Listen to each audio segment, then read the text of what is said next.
Welcome to Category Visionaries, the show dedicated to exploring exciting visions for the future from the founders who are on the front lines building it. In each episode, we'll speak with a visionary founder who's building a new category or reimagining an existing one. We'll learn about the problem they solve, how their technology works, and unpack their vision for the future.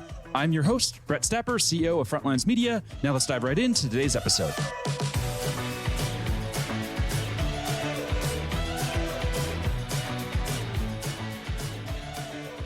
Hey everyone, and thanks for listening. Today I'm speaking with Alfred Griffin, CEO and co-founder of LightForce, an orthodontics technology company that's raised over $150 million in funding. Alfred, thanks for chatting with me today. Thanks for bringing it on, Brett. Excited to be here. Not a problem at all. So to kick things off, can we just start with a quick summary of who you are and a bit more about your background? Yeah, my name is Alfred Griffin, CEO, co-founder of LightForce Orthodontics. I'm actually an orthodontist. Grew up in a family of dentists. My parents met at dental school, so somewhat of an inbred dentite, if you will, and ended up in Boston and became very passionate about 3D printing. And that led to us founding LightForce Orthodontics to solve a big problem in this field. Now, in the back of your head, when you were going through school, did you always plan on starting a technology company at some point? No, not at all, actually. Did not even found this company to start a company, but really founded it to start or solve a problem. Actually was a failed scientist before founding this company. It turns out the science project I was working on to move teeth faster was not fundable because people didn't die from orthodontic problems. So I had to pivot into solving this problem, which if you're an orthodontist is not a brilliant idea. It's an obvious problem that is solved uniquely by applying modern software and 3D printing technology. So it felt like low-hanging fruit, and also being in the Boston area, which is home to some of the best 3D printing companies, robotics companies, hard tech, and CAD software. It felt like a natural home to recruit the talent to solve this big problem in orthodontics. When it comes to inspiration for you, are there any specific founders that come to mind that just really have inspired you in your journey? Yeah. So, I mean, look, like I said, what we're doing is not a brilliant idea. It's brilliant execution by a very talented team. And I guess one of the founders that I met, who I think is a unique expert on the human condition and well-being, which is, I think, important to create a culture where top talent wants to reside, is Ariana Huffington. I actually got to meet her recently and had a very interesting conversation on the human condition. And she, derives excerpts from meditations by Marcus Aurelius. And then, in the same tone, like, shares how that influences her decisions to keep her phone away from her at night. I mean, just brilliant person that's, I would say, an expert on the human condition and creating a positive culture where very talented people want to spend their time. And that's critical to solving big problems like this, is creating a culture where the world's greatest talent wants to spend their time. She's done such a good job of being a leading voice for kind of a anti-hustle culture. So I feel like that became big a couple of years ago. Everyone was just talking about just grinding away your life. And she came out and said, no, let's take care of ourselves. I remember that one tweet she sent to Elon Musk where he was like, what happened? It was him leaving the factory at like 4 a.m. And she was like, please, Elon, stop. I think his response was like, you don't understand. Sleep is not an option. But Exactly. There's a balance. And you only have so many life minutes to give. And a big part of a lot of people's currency in life is solving big problems and intellectual curiosity. But it's hard you can't forget that, people have families and other lives as well. And only when those things are in balance, I think you get people operating at the top of their level, top of their abilities. How do you manage it all with your personal life, with business, with family? What do you do to try to balance things out? Well, to some extent, I don't think I've been perfect at it, but to some extent, I try to combine them. For example, coming up, we have a LightForce Rise event in Miami later in November. We have a lot of our doctors coming, and November is a great time to be in November if you live in Boston. So I'm bringing my wife, Kara, and daughter, Tilly, to Miami with me. So other than that, I think it's, there are things that are very important to me that are sacred that I just won't give up. And that includes my daughter, bath time and story time and brush teeth, especially. Those are dad duties. And those from 7 to 8:30 at night are sacred. And everybody knows that. So I think being religious about those things and obeying some of those rules is critical. What about books? And the way we like to frame this, it comes from Ryan Holiday. He calls them Quake books. So a Quake book is a book that like rocks you to your core, really influences how you think about the world and how you approach life. Do any Quake books come to mind? Yeah, I love history. And I think one of the things that I loved about Ariana is how, she referenced the classics to guide a lot of her leadership principles. A book I read recently was called Lincoln on Leadership. And it was about Abraham Lincoln and what he did throughout his presidency, and just some of the tenets that he, led by, I think, are timeless. Just like you can look at the classics and see like a lot of the leadership principles back there are timeless. Some of the ones that Lincoln mentioned were things like get out of the office and circulate amongst the troops. I think that's a pretty relevant thing today when, this big work from home culture.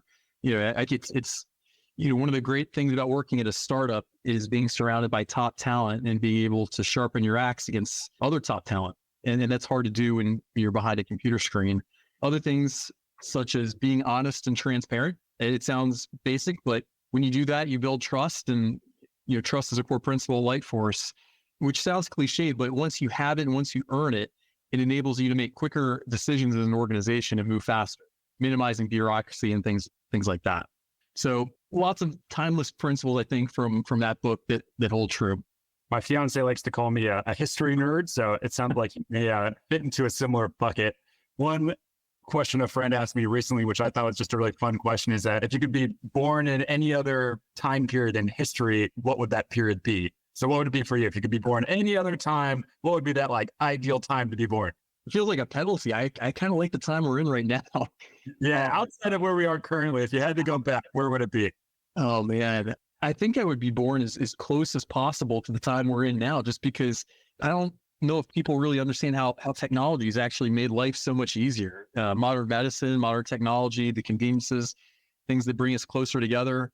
I guess I do have a bit of nostalgia for a time when I wasn't around, when, neighborhood kids would just, get on their bike and go visit their friends. And, life sounds like it was a lot simpler, back in the 70s and 60s. But again, I would be a time traveling visitor, not a permanent resident. I really like the time that we're in right now. Yeah, I've studied like John D. Rockefeller a lot. And when I read through his books and just about his life, he had all of this money and all this stuff. And like, you couldn't really do anything. There's nothing even fun to do with all of that money. So it doesn't sound like it was that fun to even be at that level of success back then. So I agree. The courage is much better than back then. Yeah. If you were a, multi-millionaire in the early 1900s, that equates to being actually less than someone with roughly middle class means or lower class means today, given what the value modern medicine brings, modern technology, things like that. So yeah, it is wild. Yeah, Rockefeller may have been like a multi-billionaire, but he couldn't push a button and have food show up at his house 20 minutes later. So exactly, world wins. Right, exactly. He also couldn't drive a Tesla. So it's true. Let's switch gears now and let's dive a little bit deeper into the company. I know you touched on it in the intro there, but let's just expand on it. So focusing on the problem, how do you summarize the problem that you solve? The problem is that a lot of 3D data is required to do a really good job in orthodontics.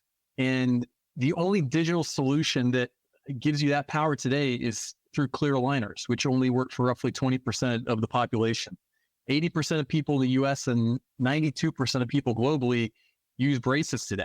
And today that's still, you take, stock brackets out of a box. They all look the same. It looks like a bunch of nuts, bolts, and screws, and you stick it on a tooth where you think it goes. And then you do a lot of tightening. You bend wire by line of sight to account for a one size fits no one bracket and a very unique patient specific tooth and patient specific bite and patient specific smile. So it's very hard to do a good job with that. And as a result, patients typically have to be seen for braces about 17 times. And there are a lot of tightenings, which in reality mean unnecessary tooth movements. We solve that by essentially applying 3D printing and modern software technology so that every tooth, instead of taking an indirect flight to the ideal end position, takes a direct flight to the ideal end position. And like I said, this is not a brilliant idea. It depends if you're an orthodontist. It's just we're waiting for modern technology to catch up. It's funny. A lot of people create the analogy to what we're doing to clear aligners, and people assume that clear aligners were invented around 1998 when Invisalign came around. But the reality is they were actually invented in 1946. And what they would do is they would take the goopy impressions you probably had and they would pour up a stone model and they would cut the teeth and move them by millimeters and super glue them back in the right place and vacuum form them and make aligners that way. But that is not scalable and way too expensive.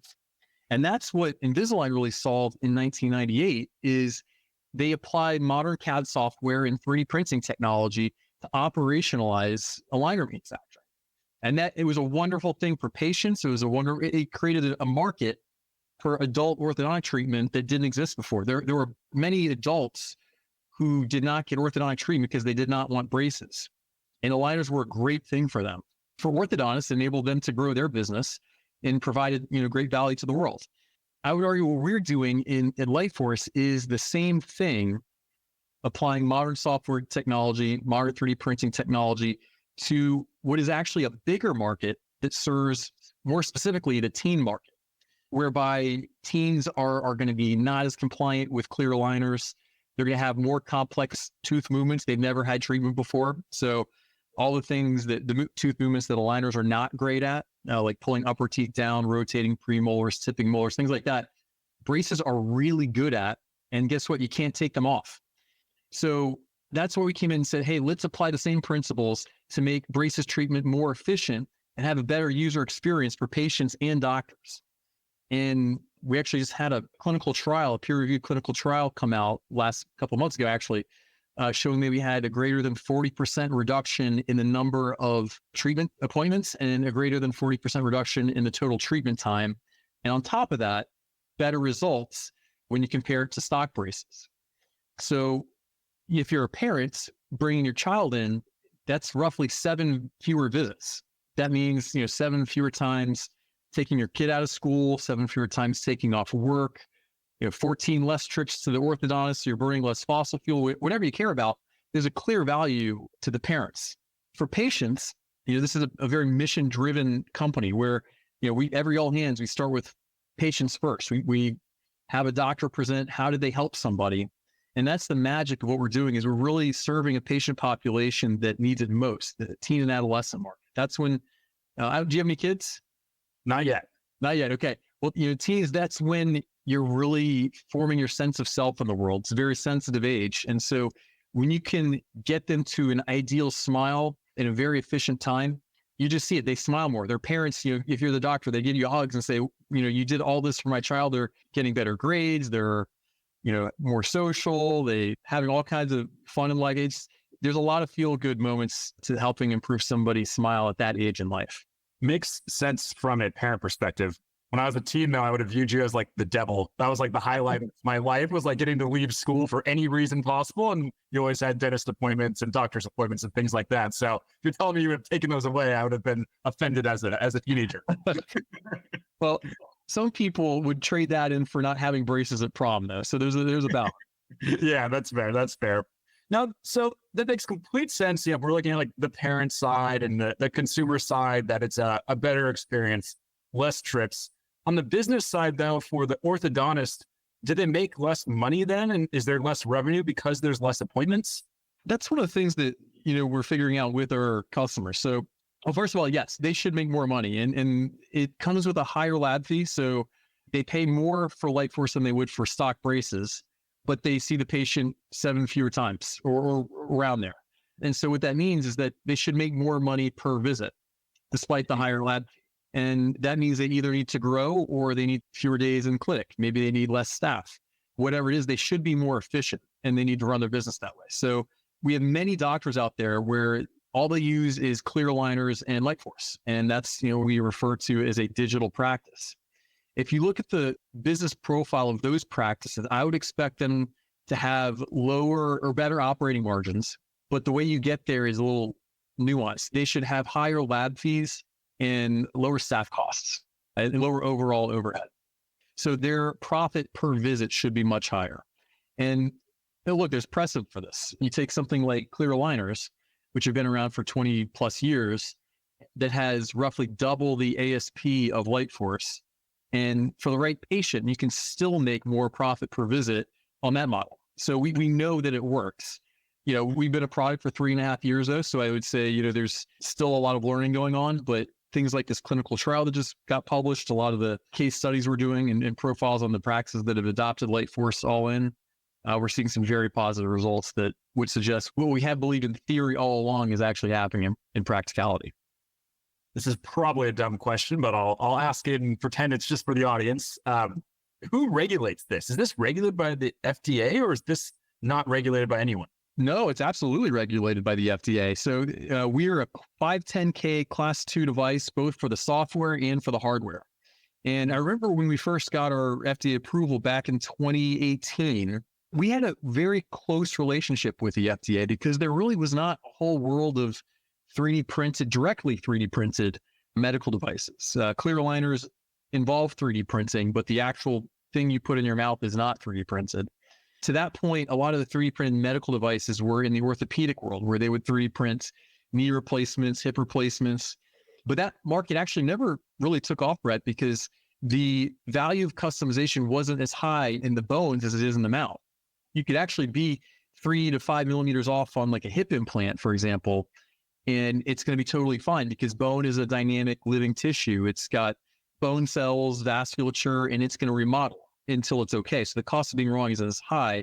But I don't know if you ever had like a filling in your mouth where, first thing after they place the filling, the dentist will ask you to bite on like blue paper and tap, tap, tap, and then they might file it down 0.5 millimeter. But that first bite, that feels really weird, right? So the dentist shaving down 0.5 millimeter, making it feel good, changes your bite completely. And that's only for one tooth. Now imagine if you're an orthodontist, you got to do that for every tooth in the mouth. So essentially what LightForce and things like clear aligners do is they eliminate that tinkering that the dentist needs to do, or the orthodontist needs to do. So the value of customization, I would argue, is higher in the mouth than it is anywhere else in the body. This show is brought to you by Frontlines Media, a podcast production studio that helps B2B founders launch, manage, and grow their own podcast. Now, if you're a founder, you may be thinking, I don't have time to host a podcast. I've got a company to build. Well, that's exactly what we built our service to do. You show up and host, and we handle literally everything else. To set up a call to discuss launching your own podcast, visit frontlines.io/podcast. Now, back to today's episode. When it comes to competition, then, do you view the competition as the clear liners, or is there still just a massive market of traditional bracket braces that you can disrupt before you even are trying to compete with the Invisaligns of the world? To be clear, I think clear aligners are fantastic. Personally, I still see patients 2 days a month. That's an important part of any venture capital we've taken. Is I'm not giving that up for many reasons. I love seeing patients. We're a patients first company, but I would say my practice today, I'm probably something my parents always said growing up is always do what's best for the patient first and the rest will follow. And I absolutely believe that. And so if the best thing for the patient is a clear aligner, that's what they're going to get. And for me, that's about 20%.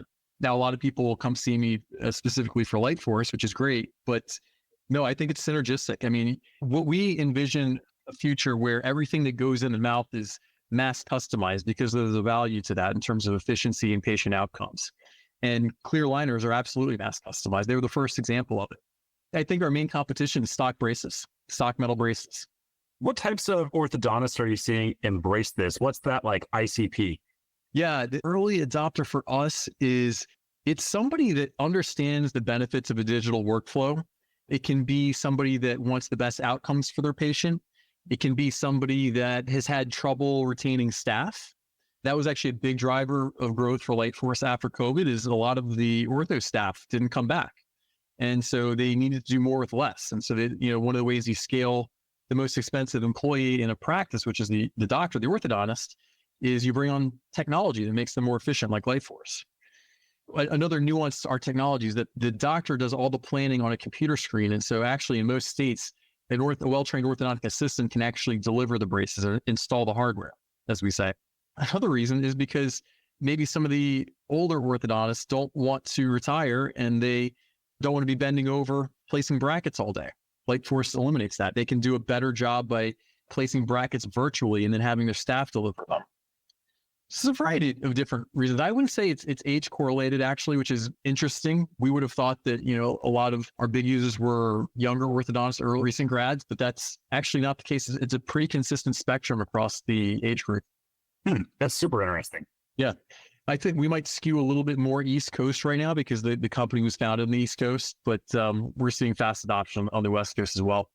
What type of consumer education do you have to do, and how much effort and money and resources do you have to put into consumer education so that they know to ask their orthodontist for this, or so that when their orthodontist recommends it, they feel comfortable understanding what this technology is and how it works?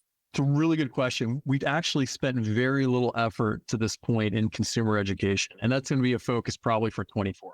We'll probably run some trials this quarter and look at how we do that, refine our playbook there. But we know it's a lever to pull. I think it's going to be a bit more of an expensive lever to pull to go direct to consumer with consumer education. The number one reason a patient chooses an orthodontic appliance, whether it's aligners or braces or anything like that, is because their orthodontist recommended it. So for that reason, we started with a focused effort towards the professional channel. We wanted to lock arms with providers, orthodontists, like me, like my dad, and really help them win and help them be the hero of the story. And so it kind of created this B to B to C marketing effort where we arm the orthodontist to market on our behalf and end up with them being the hero of the story. So that's been the focus, and we won with that model, but we absolutely believe that with some more consumer education, we can win there as well. And that can be an important part of the flywheel, but there's obviously more noise to cut through when you do direct consumer marketing like that. Yeah, it makes sense. Yeah, I've worked with a few companies when they embark on that. It's such an expensive journey, and it's much more difficult to measure the effectiveness. And it's just a long tail approach of, okay, you're going to get a consumer to ask their doctor or orthodontist or dentist about something, and then somehow that leads to a deal. That's a very complex and long sales cycle. Yes, exactly. You need an extra level of sophistication in the marketing playbook to capture the demand and get it to the right orthodontist. And it's doable. And I know we have the team today that is capable of executing on that. We just, it's a stage specific move. One thing I've learned from my conversations with founders is they can typically, boil the success they're having down to like a few key turning points where, this one thing happened and it really changed everything. Do any turning points like that come to mind for you? Yes, absolutely. So I remember back in 2020, we just closed the Series B. It was during COVID. And obviously during COVID, nobody wanted to open their mouths in strange foreign places. So, all the dentists were shut down for about 3 to 4 months, which is a pretty scary time for us because all of our business went away and we had just launched. But when orthodontists came back, they had this problem where they didn't want to see patients as often. Patients didn't want to come see them as often. And they had a big staff shortage. So what that did is that it created this impetus to change, and it catalyzed usage of digital technologies like remote monitoring, LightForce, and clear aligners. And what we observed after that was that patients that hadn't been seen for 5 months in aligners and LightForce came back to the orthodontist looking great because the doctor started with the end in mind. All the appliances were designed for that specific patient with the end goal in mind. And they came back looking great, whereby in contrast, the patients that were in stock braces came back looking pretty rough. And so orthodontists were forced to use digital technologies for a short period of time. And what it did, it catalyzed their learning about LightForce. And a lot of people said, oh my gosh, these cases are coming back looking great. And I didn't have to see this patient as often. And they're still coming back looking great. So how can I use this tool to be more efficient? And that at the time wasn't innately obvious to us, but we observed how orthodontists were using this and said, hey, what they're doing is making a lot of sense. And actually, that was an interesting point because it was a moment for LightForce when the product became not ours anymore, but it felt like it belonged to our community of users. At that point, they were teaching us how to use this. And that really, for us, created a flywheel of listening to our customers. I mean, that was a goal of being the best at listening to our customers and reacting based on what they did. So our recommendations are really driven from customer feedback. And I think our entire company realized the value of that community at that moment. When it comes to the adoption you're seeing today, are there any numbers that you can share? I can share that last year we grew roughly 300% year over year. And to date, we have roughly 10% of North American orthodontists who are actively submitting cases to LightForce. So after 3.5 years in business, I think it's fair to say we're growing quite fast. And we're in roughly 23 orthodontic residencies right now as well, which I'm very proud of because those are kind of the thought centers of orthodontics.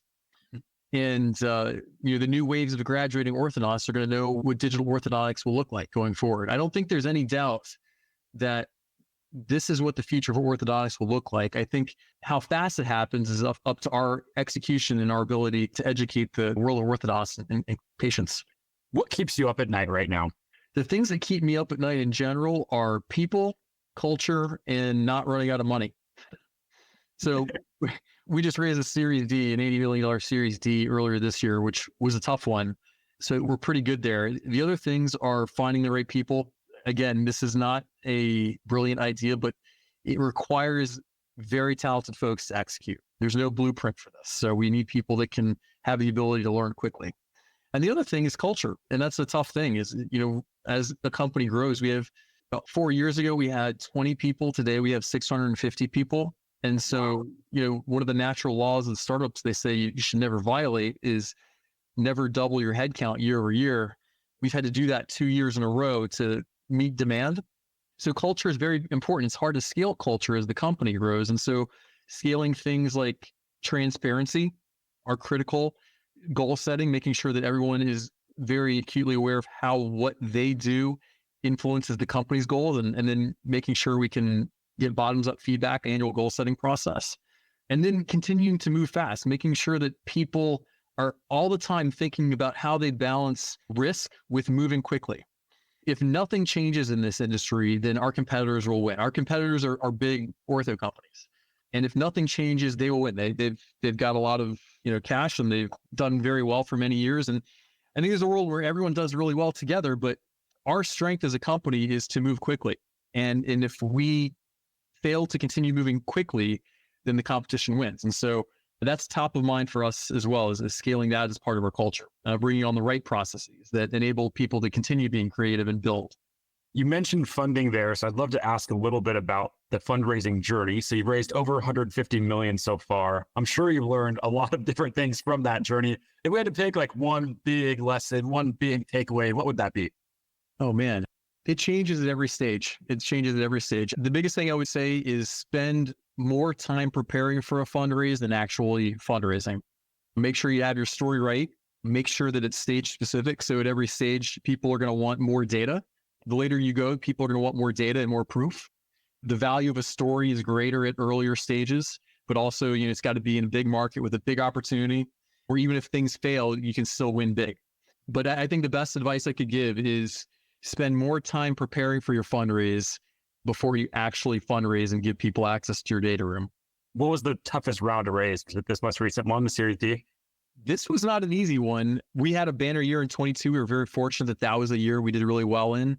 I think everyone's round was probably overpriced in 2021 a little bit, or maybe appropriately priced for the market. But, compared to the world we're in right now, it looks a little bit overpriced in retrospect. So we were very fortunate to have a significant up round, but it required a banner year to get that done.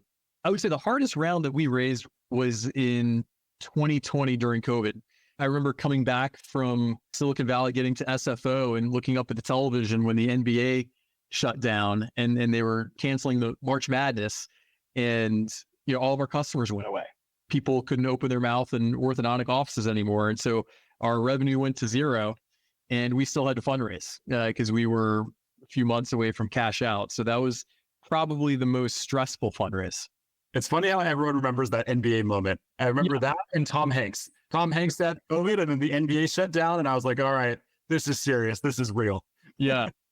This most recent one was a bit stressful as well. With the we were evaluating, fortunate enough to have 5 term sheets in the last Series D, and as we were deliberating this, the SVB issue happened, and so we weren't sure what was going to happen there. So I remember having a pretty intense board call on Sunday before markets were going to open on Monday, and saying we need to get a term sheet signed, and in case we need to go to a big bank and get a term loan here to keep the business going, because we don't know where our cash is. So fortunately, everything turned out well there. But every fundraise has its own stresses, and I think people that haven't gone through it very directly, it always sounds easier than it actually was. Yeah, for sure. Now, outside of fundraising, let's imagine that you were starting the company again today from scratch. Based on everything that you've learned so far, what would be the number one piece of advice that you'd give yourself? Always make sure you surround yourself with great people. And that's the advice I would give to any founder, is that a company is nothing more than a collection of people, and your ability to execute and scale is going to depend on the level of talent that you can bring in. And, it's worth making that extra call to reference somebody. It's worth meeting people and making the effort to meet people in person, even if it requires jumping on a plane. But the most important part of building a company is absolutely the people. I've heard people argue, you focus on the customers as well. I was a bit fortunate in that my dad is an orthodontist, and a lot of our customers early on were friends, and I'm a customer as well. But man, so much depends on who you hire and who you work with early, including investors. That's your board, and you can learn so much from the right investors as well. Certainly, I was lucky to have great investors, and I did as well. Final question for you. Let's zoom out 3 to 5 years into the future. What's the big picture vision that you're building here? I think in 5 years, not just about LightForce, but I think standard of care in medicine and dentistry will be personalized treatment. I mean, and you already see this happening with genome-specific cancer therapies. That trend is going to continue into dentistry, into orthodontics, into so many areas where patient care is patient-specific. And we certainly believe we're pioneering this in the largest segment for orthodontics. I expect what we're doing at LightForce to become standard of care, but across medicine and healthcare, I expect in 5 years that we had more of an emphasis on personalized medicine, personalized treatment. Amazing. I love the vision. We're up on time, so we'll have to wrap. If there's any founders that are listening in that want to follow along with your journey as you build and execute on this vision, where should they go? They should follow our Instagram handle and TikTok. We are on both. We are LightForce. Awesome. Thank you so much for taking the time to chat. This has been a lot of fun. Thanks so much, Brett. This episode of Category Visionaries is brought to you by Frontlines Media, Silicon Valley's leading podcast production studio. If you're a B2B founder looking for help launching and growing your own podcast, visit frontlines.io/podcast. And for the latest episode, search for Category Visionaries on your podcast platform of choice. Thanks for listening, and we'll catch you on the next episode.